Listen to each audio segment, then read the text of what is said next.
저는 항상 핸들에 손을 이렇게 올리고 있는 편이에요. 전방 주시도 무조건 해주셔야 되고요. 안녕하세요, BM로그 박상현입니다. 자, 오늘은 ACC 어댑티드 크루즈 컨트롤이라고 불리는 반자율주행이죠. 반자율주행에 대해서 설명 한번 드릴 거예요. 반자율주행은 진짜 많이 사용하는 기능입니다. 반자율주행 기능이 있는 차량을 타다가 없는 차량을 타면은 굉장히 불편할 정도로 많이들 사용하고 있는 기능입니다. 네, BMW 차량에서는 이 반자율주행, 이 ACC 기능을 어떻게 사용하고 그리고 왜 사용하는지 한번 제가 설명을 드려볼게요. 자, 먼저 버튼들에 대해서 설명 한번 드릴 거예요. BMW 마크 기준으로 왼쪽에 있는 버튼들이 반자율주행 기능에 대해서 누를 수 있는 버튼들입니다. 먼저 상단에 맨 위에 왼쪽을 보시면은 RES 그리고 캔슬이라고 적혀 있습니다. 쉽게 설명드려서 스타트 그리고 스톱이라고 생각하시면 돼요. 그러니까 RES라는 거는 리스타트를 줄인 거고요. 캔슬은 취소죠. 그래서 만약에 반자율주행을 실행을 시키실 때 이 버튼을 눌러주시면 실행이 바로 되는 겁니다. 그리고 끌 때도 또 눌러주시면 꺼지는 거죠. 끄는 데에는 또 한 가지 방법이 있습니다. 바로 브레이크를 밟는 겁니다. 브레이크를 살짝이라도 밟으면은 반자율주행 기능은 취소가 됩니다. 상단의 오른쪽에 LIM이라고 적혀있는 버튼들이 있어요. 이 버튼은 리밋, 차량 속도에 대해서 제한을 두는 겁니다. 사실 우리나라에서는 그렇게 많이 사용하지 않는 기능이에요. 이 버튼을 누르고 시속을 60km로 맞춰놨다 그러면 엑셀을 막 밟아도 60km 이상으로 올라가지 않아요. 강제로 올릴 수는 있겠죠. 그래도 되게 60 이상으로 안 올라가려고 차량이 제한을 둡니다. 근데 사용을 해야 된다라고 하면은 제 주관적인 의견으로는 예를 들어 제 동생이 운전을 잘 못합니다. 근데 제 차를 이제 빌려줬을 때 리밋을 걸어둘 것 같아요. 시속 100이나 110으로 그러면은 좀 안전하겠죠. 운전을 잘 못하는 제 동생이 운전을 해도 아무리 밟아도 그 시속 이상으로 올라가지 않으니 좀 안전하겠죠. 그럴 때 아니면 잘 사용하진 않을 것 같아요.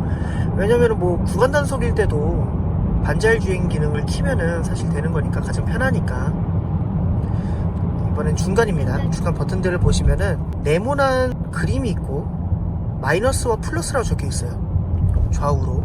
이 네모난 게 많으면 많을수록 앞차와의 간격 유지가 멀어지는 겁니다. 그러니까 간격 유지를 해주는 기능이죠. 그리고 네모칸이 적으면 적을수록 앞차의 간격이 가까워지는 겁니다. 그리고 가운데에 속도를 설정할 수 있는 기능이 있어요. 이 레버를 맨 위로 쭉 올려주시면 딸깍 소리가 납니다. 그러면 10km씩 이제 설정이 될 거고요. 반대로 밑으로 내려주시면은 10km씩 떨어지게 될 겁니다. 근데 이제 1km씩 올리는 방법도 있어요. 쭉 올리는 게 아니라 살짝만 올려주는 겁니다. 딸깍 전까지만. 그러면은 1km씩 설정이 되실 거고, 아래 버튼들 한번 보실게요. 여기서부터 굉장히 중요해요. 세트 버튼이 있어요. 세트 버튼을 보시면은 헤드업 디스플레이를 자세히 보시면 헤드업 디스플레이 기준 왼쪽에서 도로 규정에 맞는 속도가 적혀져 있어요. 80km를 규제하고 있다 하면은 80이라고 딱 적혀 있습니다. 100km 쭉 달리다가 근데 여기가 80km였네 하시면은 이 세트 버튼 한번 그 도로 규제에 맞는 속도에 맞춰서 알아서 세팅이 됩니다. 80으로 떨어지게 돼요. 구간 단속일 때 가장 유용하게 사용을 하고 있는 기능이고, 그리고 가운데 차량 모양과 핸들 모양의 버튼이 있어요. 이 버튼은 RES랑 캔슬은 스탑이랑 스톱을 제가 얘기를 했다면은 이 버튼은 온오프예요. 온오프. 반자율주행 기능을 킬 수도 있고 아예 끌 수도 있습니다. 그리고 이 차량과 핸들 버튼을 누르면은 계기판에 보이시나요? 아랫부분에 이렇게 두 가지 버튼으로 나와요. 모드를 눌러주시면은 핸들 조향까지도 잡아줄 수 있고, 아니면은 나 핸들 조향은 안 잡고 그냥 안전거리만 유지하면서 크루즈 컨트롤 할래 라는 뜻입니다. 근데 보통은 이거 안 쓰시겠죠? 오른쪽에 있는 핸들 조향까지 해주는 기능만 쓰시겠죠? 그러니까 만지실 이유가 거의 없으세요. 그러니까 버튼들이 많다고 해서 너무 헷갈려들 하시는데 쓰시는 기능만 보통 씁니다. 그래서 이제 반자율주행을 실행을 해볼 거예요.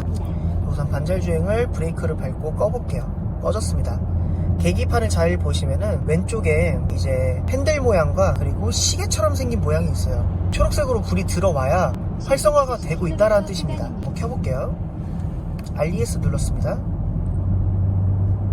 보이시나요? 불이 들어왔죠?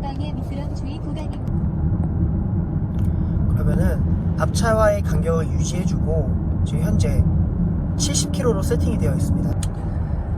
이 반자율 주행이 진짜 굉장히 편리한 게요. 일이 있어서 내려왔다 올라가고 있는데 저처럼 이렇게 당일로 이제 장거리 운행을 하시는 분들이나 아니면은 평소에 장거리 운전을 꼭 하셔야 되는 직업이시는 분 할 때 진짜 굉장히 편리합니다.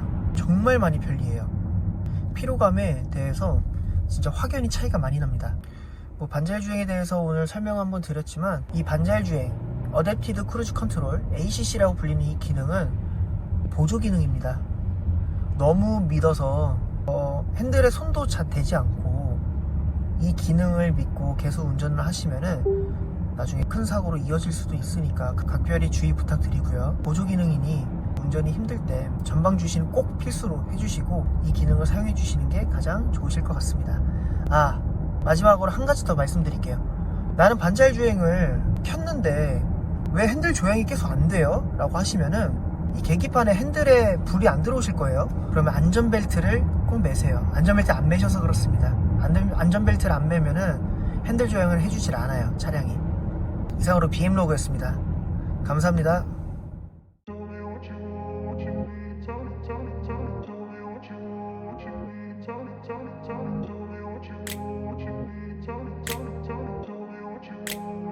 I grew up in a place where they told you what to chase, told you how to run the race.